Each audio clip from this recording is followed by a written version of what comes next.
Од оние кои кренале рака на државата, ретко кој завршува за решетки. Истражувањето на Алфа покажува дека во Македонија пракса е државата да го трпи насилието кон себе.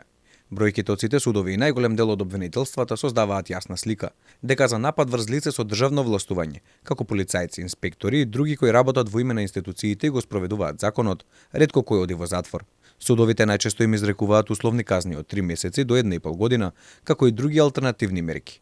А интересно е и тоа што од јануари 2017 до ноември 2023 граѓаните од година за година се почесто решаваат да се пресметаат со државните службеници или пак тие почесто пријавуваат. Податоците од обвинителствата за истиот период покажуваат дека биле поднесени над 560 пријави, од кои 981 лице заработиле обвинение и стигнале до судовите. Сепак, овие бројки веројатно се многу поголеми, бидејќи од Скопското обвинителство не се одважија целосно да одговорат на нашето барање за информации од јавен карактер. Велат, тоа биле многу податоци. Судиите пак во изминативе 7 години за напад врз службено лице при вршење на службена должност изрекле повеќе од 314 условни казни и 317 затворски, но и десетици алтернативни, како психијатриско лекување или парични глоби. Условните казни во најголема мера се од 6 месеци до 1,5 година, додека пак казните затвор се во време траење од 3 месеци до 1,5 година. Потврда за истражувањето даде и судиката од Кривичниот суд Олја Ристова, која објасни зошто најчесто така судат судиите. Сигурно ви е точна статистиката. Предпоставувам дека во конкретните случаи каде што се изречени условни казни за овие лица, дека има олеснителни околности кои упатуваат на тоа да бидат изречени условни казни. Можеби претходно биле неосудувани, тоа е прво дело, го признале делото, се каат за сторувањето. Таа додава дека на секој граѓанин треба да му се даде можност да го коригира своето однесување, а судовите тоа го прават преку условните казни.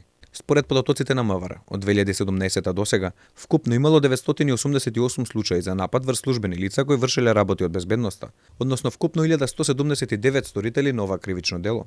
Поранешниот полициски началник Љубомир Ѓурчевски вели дека од 2017 до сега енормно зголемен бројот на нападите врз полициските службеници, а тоа се должи на високиот степен на корупција и криминалните групи кои имаат свои луѓе на високи раководни структури во МВР. Од онај случај со нападот на полицајката и удирање од пајакот и непреземањето на соодветни мерки за санкционирање на сторителот на тоа дело, значи почна енормно да се зголемуваат бројот на нападите на полициските службеници. За 300% се зголемени овие кривични дела во периодот од 2017 година до денес. Експолицискиот началник смета дека причината за ова е затоа што нема соодветна заштита на полициските службеници. Тие се плашат да употребат сила во самоодбрана затоа што се соочуваат со прогон од службата за внатрешна контрола. Се создаде еден сектор кој што има за цел да врши тортура врз полициските службеници и да представуваат еден вид